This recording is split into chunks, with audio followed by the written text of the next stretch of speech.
Arrivé ici avant-hier. Je vous dis, je suis humoriste au Québec. Je suis arrivé avant-hier ici. Déjà, on m'a reconnu à Paris. Yes, sir. Un petit jeune qui est venu me voir. Hey, ça va, je t'ai vu à la télé hier. Ah, ben merci. Ouais, pas de quoi, tu m'as mis des barres de rire. T'es vachement drôle. Comment il va, Ramzi?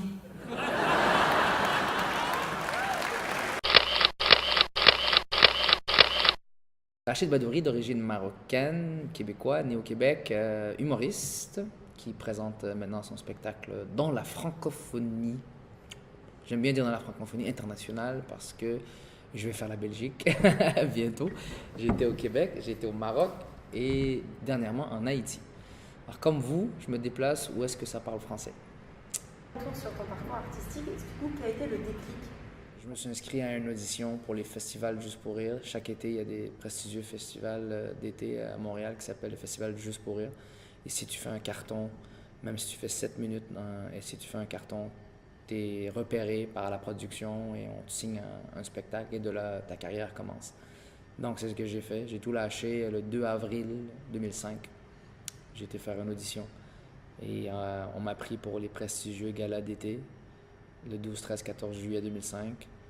Le 29 juillet, je remportais la révélation de l'année. Et à chaque année, en avril de l'année d'après, chaque année, on a un gala pour récompenser les humoristes.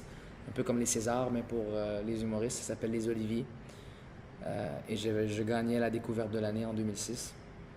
Et de là, Juste pour rire, le festival. Il y a aussi Juste pour rire production, que vous avez aussi en France. Gilbert Rozon et son équipe m'ont approché pour me dire est-ce qu'on voudrait te produire en spectacle pour ici et la France. Et c'est parti comme ça. Justement, après, tu arrives en France. Est-ce que tu appréhendais le public français? Parce qu'apparemment, le public français est un peu plus difficile à dire. Oui, au début, j'ai trouvé ça dur, mais j'ai trouvé que c'était de ma faute. Parce que c'est facile de blâmer un public. Les humoristes ont cette manie par orgueil de blâmer un public quand ça va mal. Ah, le public aujourd'hui, c'était de la merde. Oui, peut-être qu'ils sont plus froids que d'habitude. Peut-être que là, tu as frappé un groupe d'observateurs plus que de participants. Mais c'est à toi, tu es le maître de cérémonie. On appelle ça un maître. Pour atteindre un niveau qui dit un maître, je veux dire, comment je pourrais dire, joue le rôle. Un maître de cérémonie, ça veut dire qu'il n'y a personne qui t'emmerde là. Tu es le maître de la cérémonie. N'importe quoi qui se passe, quand la porte est fermée, tu es le pilote, tu es le commandant, c'est ta salle. Si tu veux la foutre à l'envers, tu la fous à l'envers. Ils sont à ta merci. C'est tes esclaves pendant 2 heures de rire, des esclaves de rire. Donc, au début, le public français, je l'ai trouvé dur, je l'ai trouvé froid, je ne comprenais pas pourquoi. Et j'ai mis le doigt sur le bobo. En parlant avec des gars comme Samy Lecondo Bouderbala, dont je me suis fait ami, Yacine Bellatar, qui me disait Rachid, et Anthony Cavana qui m'a dit l'humour, Rachid, n'est pas comme la chanson, comme la musique. Ce n'est pas international. C'est sans frontières, oui, mais il y a une adaptation qui doit se faire et il y a quelque chose c'est culturel. Donc les gens doivent sentir un sentiment d'appartenance en t'écoutant. Sinon, ils vont t'observer. Ils vont faire, oh, c'est bien, ils dansent bien, ils bougent bien, oh, c'est bien. Mais sinon, si on rit très fort quand c'est quelque chose qu'on reconnaît. Souvent, et là, je me suis dit, bon, sais-tu ce que je vais faire? Je vais marcher dans Paris. Et là, j'ai eu mon expérience roumaine. Et là, j'ai eu mon expérience de métro. Et là, j'ai eu mon expérience de roumain dans le métro. Après j'ai eu mon expérience de pipi partout. Après, j'ai eu mon expérience de... Après, j'ai eu mon expérience sur Paris. Les bons et les mauvais côtés. Tous. Des choses que j'adore. Ma première neige sur Paris où les gens voulaient se suicider. 3 cm sur Paris, c'était Armageddon. Alors là, j'ai tout mis ça ensemble et j'ai parsemé ça dans le spectacle, avec la base, avec ce que j'avais. Mais j'ai parsemé. Et là, les gens, ils faisaient « Oh, waouh, il a bien... » Et j'ai gardé ça même comme technique au Maroc. J'avais pas eu autant de temps, mais j'avais 2 jours. Mais en 2 jours, la première journée, je savais que j'avais pas de spectacle. J'observais. Du moment où le gars, il nous a reçus à la douane jusqu'à temps qu'il... c'est plus lent au Maroc, c'est plus ci, c'est plus ça. J'ai observé tout. Je me rappelle, je passais il y avait une douane privée pour nous et tu as ta propre sécurité. Et là, tu as un gars qui est au téléphone comme ça. Puis, il y a ma femme qui passe, qui donne son sac et elle a peur. Elle a peur de tout ce qui est police et elle a peur de faire quelque chose de mal. On est sur l'autoroute, elle oublie sa ceinture et elle voit une police qui va en direction sud quand nous, on est en direction nord. Et c'est large, les autoroutes là-bas, c'est quasiment une ville. Et là, elle fait, merde, je crois qu'il m'a vu. Je crois qu'il va revenir. Julie, il est à 6 km de toi. S'il t'a vu, c'est une chauve-souris ou je sais pas comment t'expliquer, mais elle est comme ça. Donc elle met son sac et ça sonne. Elle reprend, elle remet elle-même parce que le mec il est au téléphone. Je te l'ai aidé, je te l'ai aidé. Reviens pas sur le. Et après ça, elle fait monsieur. Je dis mais arrête, Julie, laisse-le. Il a rien dit, tu passes. Elle dit monsieur. Je dis, ouais, c'est comme si on l'a dérangé. Juste une seconde, s'il te plaît. Oui. Elle dit, c'est parce que ça a sonné. Madame, ça sonne tous les jours. Juste, tu prends ton sac et tu... Alors, j'ai raconté ça dans le spectacle le même soir. Les gens ont fait, waouh, il a eu le temps de regarder, d'observer tout ça. C'est un métier d'observation. Si tu arrives là et tu livres un texte, c'est de la comédie, c'est du théâtre. Tu peux pas... Mais si tu sors de tes textes et tu commences à trouver des petites blagues, quand il y en a un qui parle trop, quand il y a un rire bizarre, et tu commences à parler de qu'est-ce que tu as observé sur Paris, ben c'est sûr que là, le spectacle prend une autre forme. Et c'est ce qui est arrivé. J'étais Michael Jackson ici. Si je mangeais ma soupe et que je me brûlais les lèvres, je me brûlais en Michael Jackson.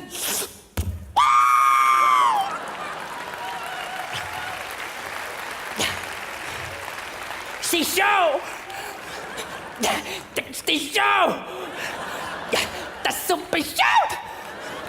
Pendant un an, j'ai appelé ma sœur Janet. The Michael Jackson Show.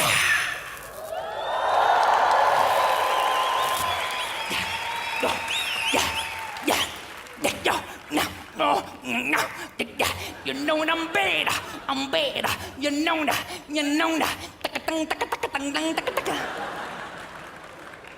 Hein? Mon lacet est défait? Shit, mon lacet.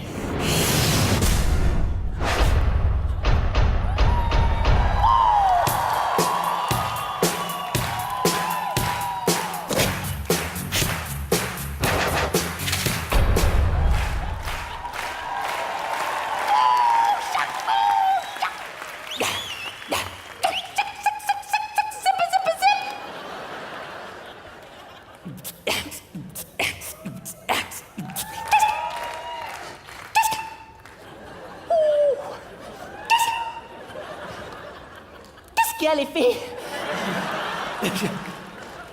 Du chewing-gum?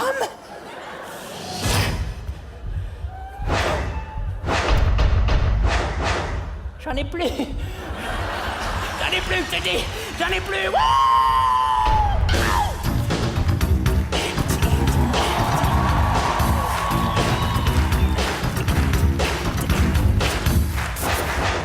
J'en ai plus! Plein de trucs à dire de ta vie d'avant, de tout ça. Qu'est-ce qui change dans ce nouveau spectacle? Moi, j'ai un truc, c'est que j'écris, et le troisième sera comme ça aussi, j'écris sur où je les ai laissés, jusqu'à aujourd'hui. Parce que le premier spectacle, quand tu regardes, c'est quasiment ma naissance, jusqu'au moment où j'ai arrêté, jusqu'au moment où j'ai arrêté en 2011 ou 2010. Et le deuxième spectacle était exactement où est-ce que j'ai lâché à aujourd'hui. Donc là-dedans, c'est pour ça que je parle de mon expérience en France. Je parle de mon mariage, je parle le décès de ma mère sous forme de film, avec des écrans. Il y a des gros écrans dans le deuxième spectacle, c'est énorme. Et je raconte un peu le deuil, mais en utilisant des comic relief. Des comic relief, c'est quand c'est trop, ça vient nous chercher, on va pleurer. Là, tu fais une blague pour juste couper la tension un peu. Puis c'est vraiment animé avec des images et tout. Je parle de mon 180 via la santé, la nutrition, l'entraînement, ici et ça. Mon père revient dans le premier spectacle aussi, dans le deuxième spectacle. Donc, il y a toujours cette énergie, mais chronologiquement, c'est comme ça que j'y vais. D'où est-ce que je les ai laissés en 2010, au retour en 2013. Donc, en octobre 2013, la sortie du deuxième spectacle. C'est important d'insérer la famille dans tes spectacles? Toujours. Et de les honorer aussi. Ma mère est décédée en 2011, mais mon père est toujours vivant.